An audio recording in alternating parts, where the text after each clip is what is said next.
Chers étudiants, nous avons lancé l'initiative de mettre en ligne nos enseignements. Aujourd'hui, deuxième chapitre du même cours, l'histoire du management.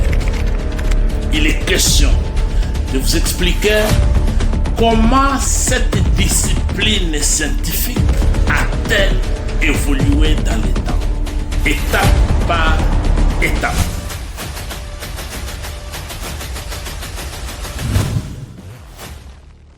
Chers étudiants, chères étudiantes, il y a 3 jours, nous avons lancé l'initiative de mettre en ligne nos enseignements. La première expérimentation a consisté à vous expliquer les premiers chapitres du cours de management. Un cours dispensé en sciences sociales, administratives et politiques, en économie et en sciences commerciales, ainsi qu'au département de gestion et administration des institutions scolaires et de formation à l'Université pédagogique nationale. Aujourd'hui, la série va continuer avec le deuxième chapitre du même cours, intitulé l'histoire de la science managériale, l'histoire du management. De quoi s'agira-t-il? Il est question de vous expliquer comment cette discipline scientifique a-t-elle évolué dans le temps, étape par étape. Ainsi, pour mieux comprendre l'histoire de la science managériale, il faut parcourir 3 grandes étapes, 3 grandes périodes que nous appelons les écoles de management. Il faut souligner que quand on parle des écoles, il ne s'agit pas ici des auditoires avec les bancs et les étudiants qui viennent suivre les cours. Les écoles sont entendues ici comme les courants de pensée qui ont marqué le management. À un moment donné de l'histoire des organisations, il y a eu des auteurs qui ont réfléchi sur l'organisation du travail. Et l'ensemble de ces auteurs, à une période bien déterminée, forment un courant qu'on appelle une école scientifique. Voilà, donc je disais, l'évolution historique de la science managériale passe par 3 écoles. La première, c'est l'école classique, autrement appelée l'école classique de management, l'école de l'organisation scientifique du travail. La deuxième école, c'est l'école des relations humaines de management. Et enfin, nous allons expliquer l'école moderne comme 3e école du management. Commençons par la première étape de l'évolution du management, l'école classique. L'école classique regroupe les auteurs qui ont été les premiers à réfléchir sur la manière scientifique d'organiser le travail. C'est pourquoi on les a appelés les théoriciens de l'organisation scientifique du travail. Ils sont nombreux à cette époque, vers la première moitié du XXe siècle et la deuxième moitié du XIXe siècle. Ces auteurs sont nombreux, disais-je, mais ici pour les besoins pédagogiques, pour des raisons didactiques. Je vais vous expliquer 3 auteurs, des théoriciens classiques de management, parmi lesquels les 3, nous avons Frederick Taylor, c'est un Américain. Deuxième auteur, c'est Henri Fayol, c'est un Français. Et enfin, Max Weber. Mais avant de vous donner la spécificité théorique de chaque auteur en rapport avec les techniques, les méthodes qu'ils ont développées pour la gestion des entreprises, je vais vous donner d'abord ce qu'ils ont en commun. Cette école, quelle est sa philosophie? Quelle est son orientation? L'école classique de management est fondée sur la recherche de l'efficacité et de l'efficience du travail humain. Comment augmenter la rentabilité du travail de l'homme? Comment augmenter la productivité du travail humain? Comment rendre le travail rentable?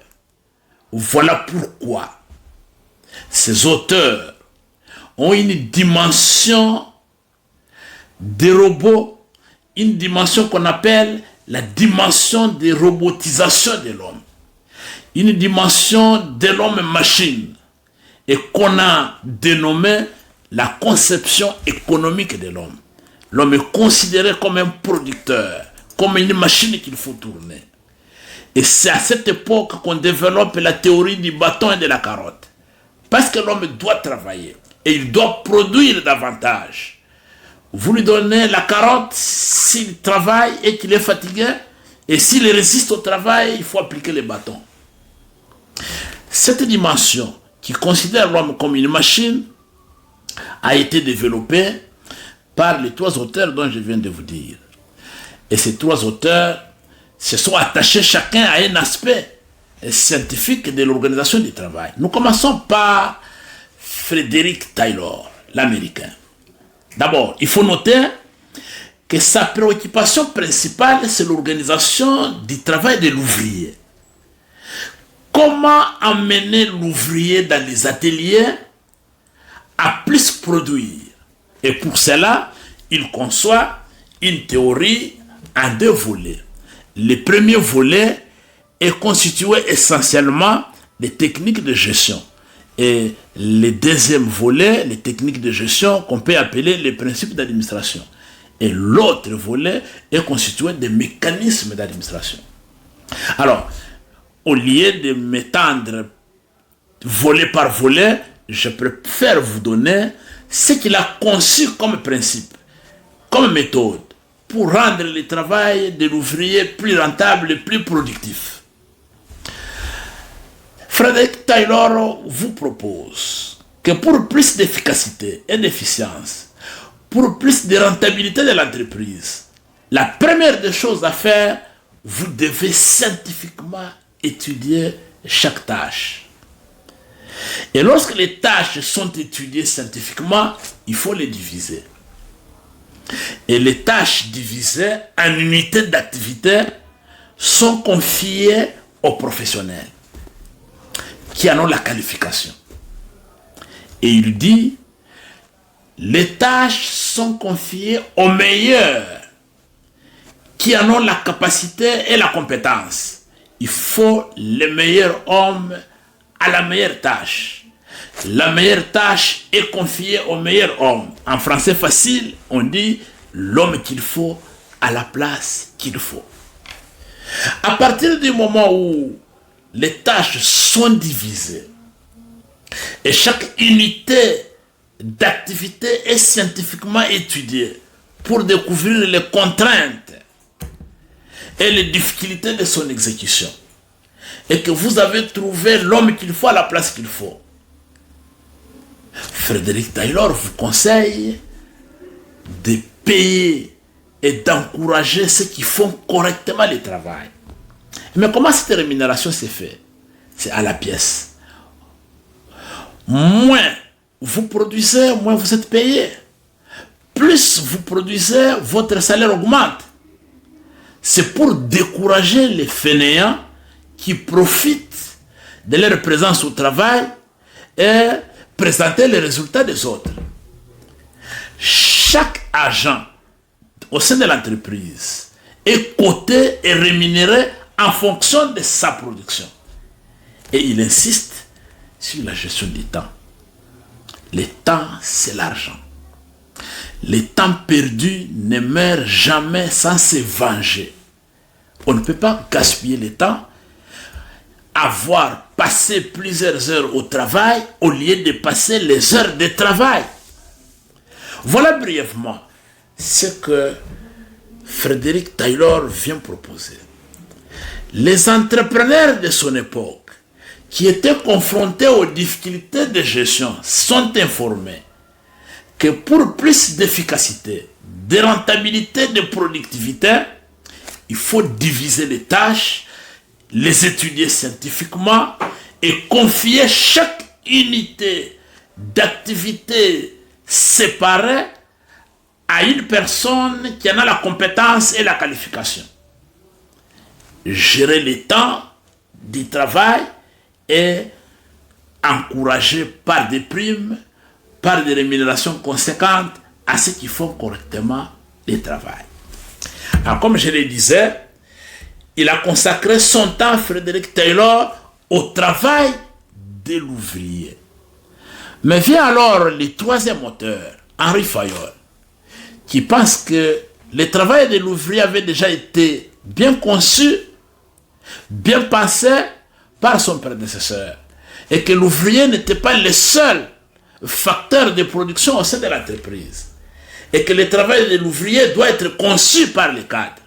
Voilà pourquoi il s'occupe du travail des managers au sein de l'entreprise, que pour qu'il y ait plus d'efficacité, pour qu'il y ait plus d'efficience et de rentabilité, le travail de l'entreprise doit être subdivisé en direction, en fonction occupée chacune par un manager.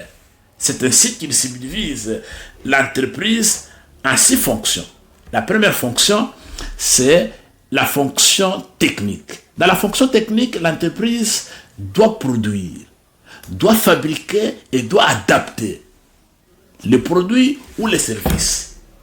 Mais les produits, les services qui sont de l'apanage de la direction ou de la fonction technique doivent être commercialisés. C'est la fonction commerciale.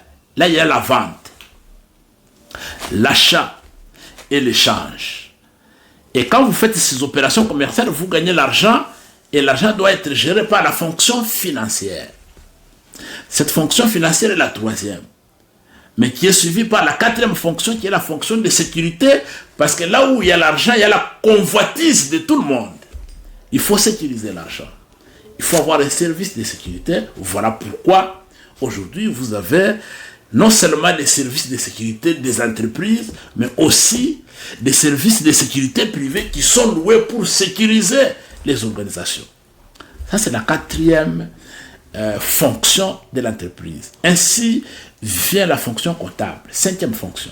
Selon Henri Fayol, la comptabilité voudrait qu'on établisse les bilans qui déterminent les actifs et les passifs de l'entreprise. C'est très important dans la gestion des organisations. Et la sixième fonction, c'est la fonction administrative. C'est la plus importante selon Henri Fayol. Et cette fonction administrative est subdivisée en 5 activités principales. L'activité de la planification, que lui qualifie de la prévoyance, l'activité de l'organisation, la coordination, le commandement et le contrôle. Et c'est la fonction administrative qui est une fonction transversale qui prend en charge la fonction technique qui produit la fonction commerciale, qui vend, achète et échange, la fonction financière qui améliore la gestion des finances, la fonction de sécurité et la fonction comptable. Voilà brièvement le travail que Henri Fayol présente pour l'organisation du travail des cadres. Mais il enchaîne pour que les cadres soient efficaces et que son travail soit encadré. Il énonce 14 principes d'administration qui viennent appuyer les 6 fonctions de l'entreprise. Et il revient en premier lieu de ces principes, la division du travail. Il parle de l'unité de commandement, la hiérarchie, l'unité de direction, la centralisation, la décentralisation. Voilà un ensemble de principes que Fayol impose aux différents directeurs de respecter pour la rentabilité, la productivité de leur travail. L'ensemble de ces auteurs, Henri Fayol, Max Weber, sont constitués les principales théories de l'école classique de management. Mais vous avez un troisième, Max Weber, c'est un sociologue allemand. lui vient aborder une autre dimension que ses prédécesseurs avaient négligée.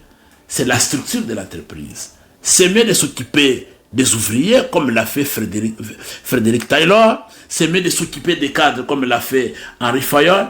Mais il y a l'entreprise qui prend en charge et les ouvriers et les cadres, qui doit avoir la meilleure structure pour être efficace. Et selon lui, la solution pour les structures des organisations, la solution pour les structures des entreprises, c'est la bureaucratie. Il faut bureaucratiser la gestion. Donc, bureaucratiser la gestion, c'est créer des bureaux où les gens sont affectés et chacun travaille. Mais la bureaucratie est caractérisée par l'impersonnalité des règles, pas de discrimination. Les agents sont traités comme des numéros et ils sont traités de la même manière pour la même cause. Cette impersonnalité des règles impose une structuration rationnelle, une hiérarchisation des tâches. Mais il y a un point important que Max Weber énonce dans ses principes. Ne jamais confier des tâches dans une entreprise à une personne qui s'en occupe en privé. Les privés ne peuvent pas prendre en charge les mêmes activités au sein des organisations. Je vous donne un exemple. Je suis promoteur des écoles privées et on m'engage par l'État comme coordonnateur des écoles conventionnées catholiques ou des écoles publiques. Je dois combiner la gestion de mes écoles en tant que citoyen, en tant qu'entrepreneur et la gestion des écoles en privé. Ça ne marche pas. Max Weber vous dit que c'est une erreur monumentale dans la gestion des organisations, des institutions. Voilà les trois auteurs qui se sont préoccupés de l'efficacité, de l'efficience en mettant en place des techniques rigoureuses, des méthodes rigoureuses pour la productivité, la rentabilité du travail humain. Mais ils ont été critiqués. La critique principale adressée à l'école classique, c'est la non prise en compte de la dimension sociale du travail. C'est d'avoir traité l'homme comme une machine, comme un robot qui doit plus produire. Et cette conception de l'homme économique, dont la devise consistait à privilégier le travail d'abord et l'homme après, a été remise en cause par les auteurs des relations humaines. Les principaux auteurs qui ont développé l'école des relations humaines, c'est notamment Elton Mayo, qui est un Américain, et Abraham Maslow, qui est un Allemand. Voilà, donc, ces auteurs sont allés à l'antipode de l'école classique. Pour eux, la principale motivation de l'homme au travail, c'est la satisfaction des besoins auxquels il fait face.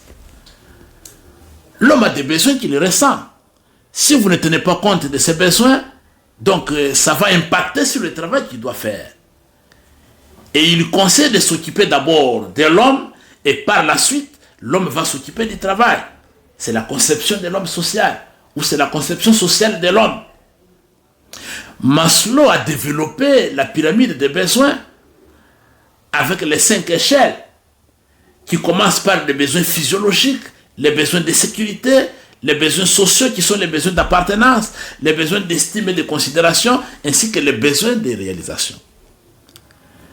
Et si vous voulez motiver l'homme au travail, selon Abraham Maslow, vous devez connaître les types de besoins auxquels il fait face. Maslow a été aussi critiqué parce que son échelle est tellement hiérarchisée de manière rigide que pour ressentir un besoin supérieur, il faut avoir fini la satisfaction du besoin inférieur. Des besoins physiologiques jusqu'aux besoins de réalisation.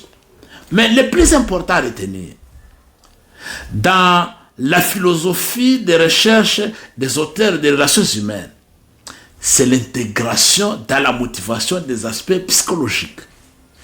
L'homme n'est pas seulement nourri du pain, il est aussi nourri de l'esprit. L'homme a besoin de la promotion, il a besoin d'être considéré, il a besoin d'appartenir à un groupe qui lui donne un sens.